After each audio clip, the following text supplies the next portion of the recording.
and if we have any latecomers, they can just join us when they're ready. I will introduce ourselves again, just in case people do join us later and are watching the recording. My name is Ricky Shepherd. I am the Communications and Engagement Manager for the Ballarat Foundation, and this is Nina Fitzsimons, and she is the Community Impact Manager. And she will be running the session today. Nina's done all the updates to our grant guidelines and is very knowledgeable on this area. Let me share the screen. Okay, so welcome. There we go. This session will solely be about the Ballarat Women's Fund grant. It is quite different to the other grant programs that we run.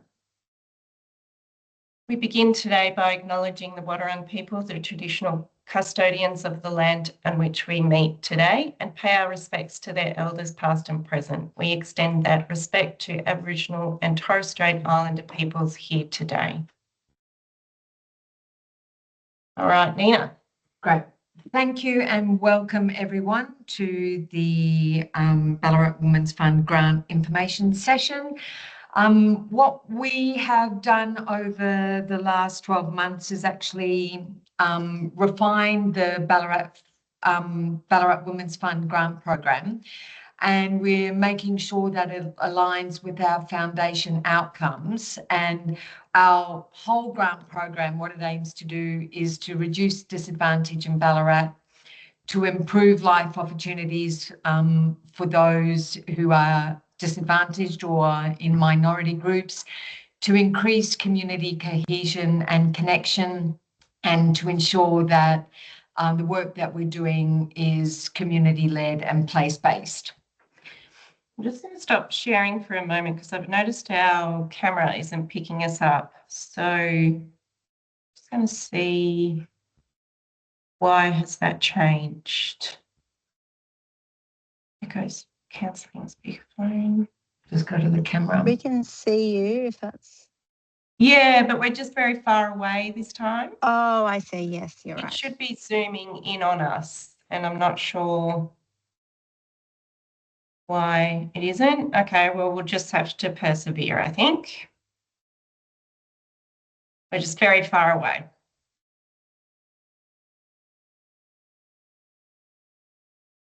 Okay.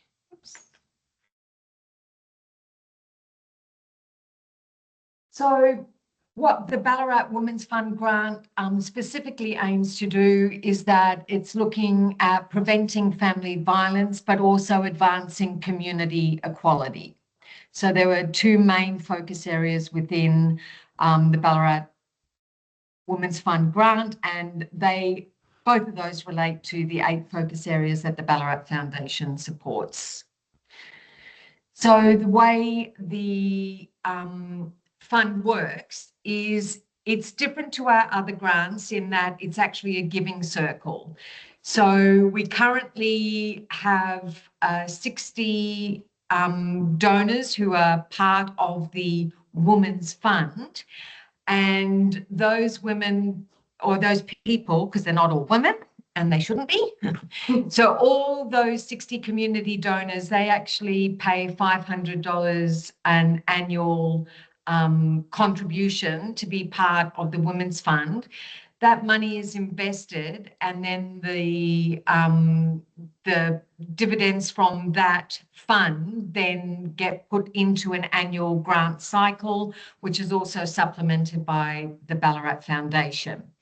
So what happens is that because this is the giving circle, grants are still shortlisted by an external panel, but that external panel also includes representatives from the Women's Fund itself.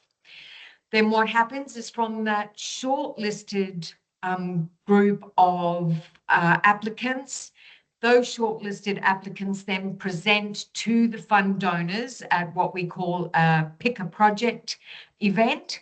And then that is how it is determined who will be the winner. So again, what's changed in the grants program? Our whole grants program is focused on long-term impact, but that will also include the Ballarat Women's Fund grant. And again, it's about building protective factors by focusing on drivers and not symptoms. So essentially, rather than being I was going to make an analogy there, but I don't think it was a very good one, so I stopped myself. But it's looking at the root cause of what actually causes community inequality and what causes family violence, and addressing those symptoms. Addressing those root causes and not the symptoms. Again, it's also very evidence-based and listening to our community priorities, and not surprisingly based on the 2025 Vital Signs report, is that both community equality and family violence were key priorities for the community to address. So in terms of the grants program, this is a larger grant. It's the winning presentation. So the winning application, according to the members of the Ballarat Women's Fund, will be granted $30,000. And the runner-up presentations will be each awarded $2,500, which can go to, it doesn't have to go to that specific program, but it can go to the organisation to help supplement other work that they're doing. And that $2,500 won't need to be acquitted, although of course the $30,000 will be.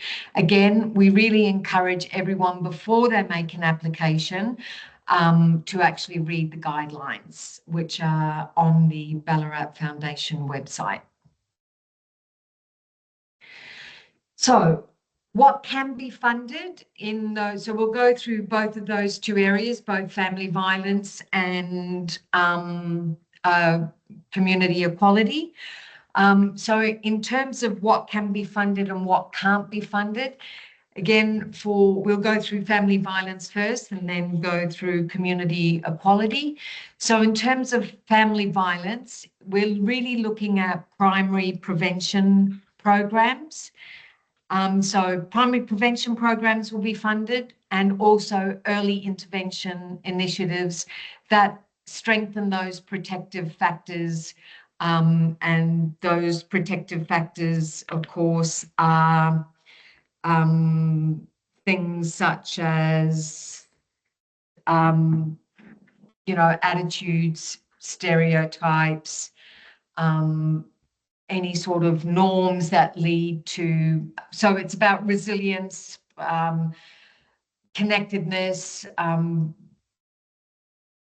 being able to seek help, those sort of protective factors. There's a lot more detail in the grant guidelines. So these are just kind of dot points, but we really urge you to go and look at the guidelines, because we do give a little bit more detail on each of those dot points. We also look at community education awareness and engagement activities. So things that, increasing the understanding of the drivers of family violence. So for example, men's programs, looking at attitudes or stereotypes or norms that lead to domestic violence, or any programs that are designed with or are priorities for underserviced populations. We'll also look at initiatives that respond to the needs of priority populations. And so we talk of priority populations here being Aboriginal and Torres Strait Islander women and communities, women with culturally or linguistically diverse backgrounds, women with disabilities, and women from the LGBTQI communities. And these are not and. So, for example, you can have a primary prevention program that doesn't necessarily address a priority population, for example. So, these are just the types of activities that will be funded. It doesn't have to include all of these dot points. We'll also look at initiatives that that address intersecting drivers, because as you well know in this area, women that are struggling with, or families that are struggling with housing instability or economic insecurity may also be victims of family violence. Also, other intersecting areas such as mental health, gender inequality, racism, discrimination, social isolation, and community disconnection. So anything that looks at those intersecting drivers that impact family or domestic violence will do well to be addressed. Any programs that build safety, well-being, or resilience for women in community settings, such as neighbourhood houses, sporting clubs, recreational groups, women's groups, community network places, or local services hubs, they would also be eligible. In terms of what won't be funded, anything that is dealing with crisis response, case management, or statutory services, any programs that require Medicare rebate or a general practitioner referral or a fee for service will not be funded. Anything that duplicates existing government programs, unless that approach shows an innovation or a demonstrable improvement in the government program.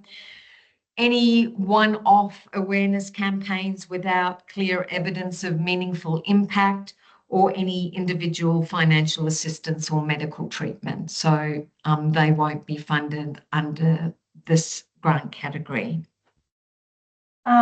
Before we go to the next slide, I think we have more people with us now. If you would like to just introduce yourself in the chat and let us know where you're from.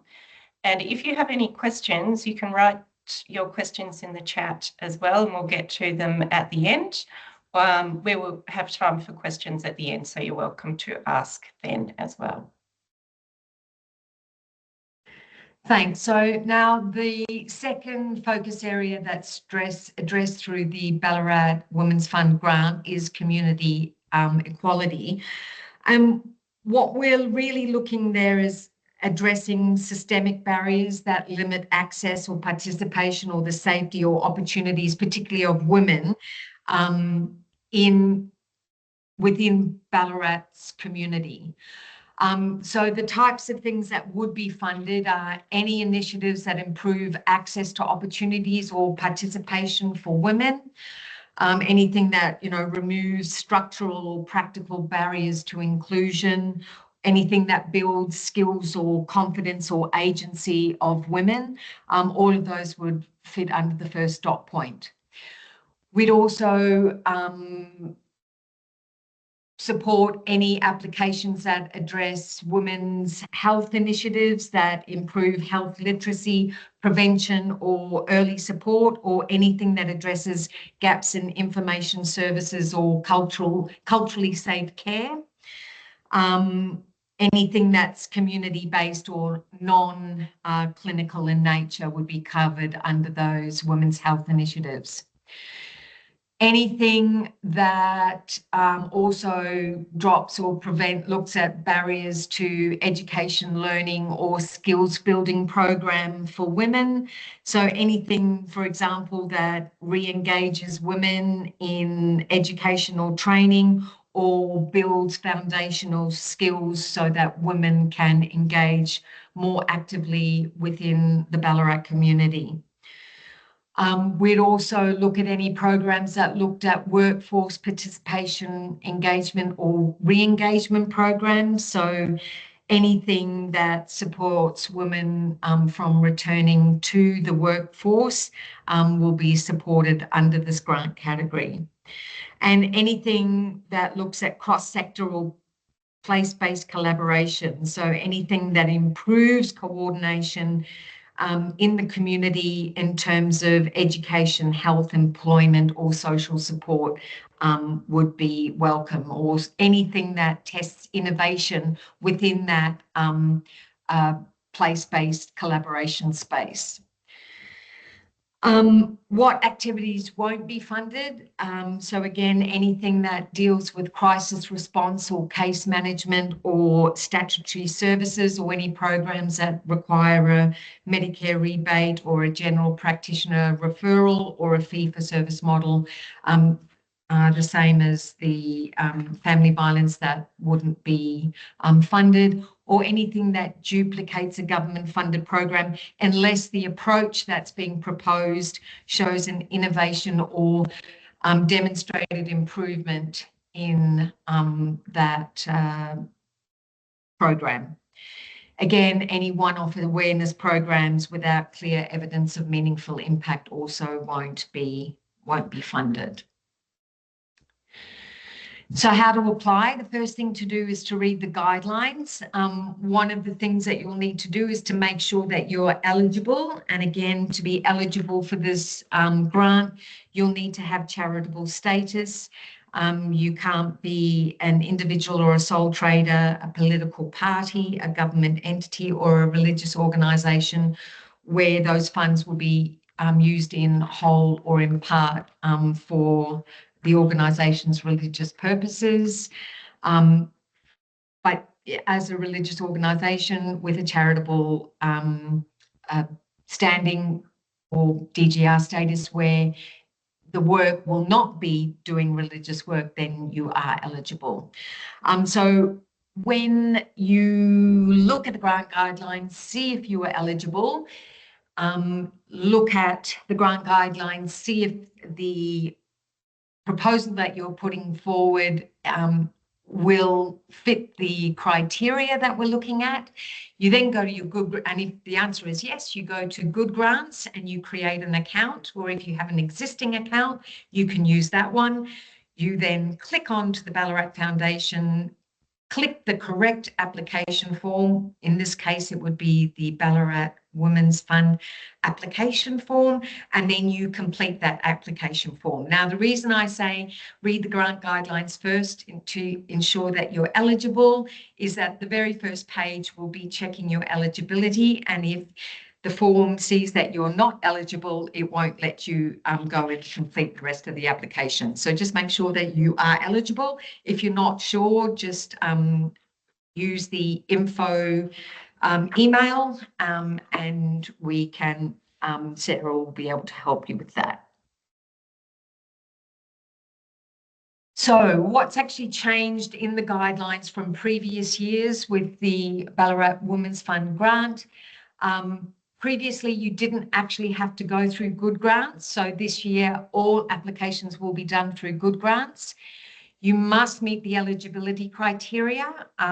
Previously, you did as well, but again, just saying that through Good Grants, you'll have that check. The guidelines are give clearer directions about what's in and what's out. They also provide a more robust assessment criteria, which we'll discuss in the next slide. We've also provided a detailed timeline in those guidelines, which weren't in the previous guidelines. And there's also more details on grant reporting, monitoring, evaluation, which were not in the previous guidelines. So in terms of how the grants will be assessed, again, similar to our other grants, but look at the individual table because each one is different. So really 40% of your assessment scores will be based on need and suitability. So really it's, do you actually fit within the grant guidelines? Again, that's why it's important to read them. Your approach and methodology that you're using. So again, is your approach and methodology evidence-based, for example? Also your organisation's capacity and capability to be able to implement a program such as this, and also your ability ability to determine and measure success. So whether or not you actually have a plan to monitor and evaluate the program. Again, that's commensurate with the size of the grant. In terms of the timeline, just I will say that I'll give a new guideline to Ricky because the dates in the guideline don't exactly match with this timeline. So we'll just update those in the next couple of days. Applications are already open. You'll have until the 24th to submit your application. Again, then the assessment panel will read all the assessments between April the 25th and June the 25th. They'll also, in that period, hold an assessment meeting where they go through everyone's assessments and their recommendations will go to the board for approval. We'll notify the shortlisted applicants the success of their application, and then they'll have pardon me, until the 6th of August, and they'll also be given more directions about preparing their presentation. The project pick event will be held on the 6th of August, and then we'll send you your grant agreement so that you can start your program on August the 10th. Do we have any questions?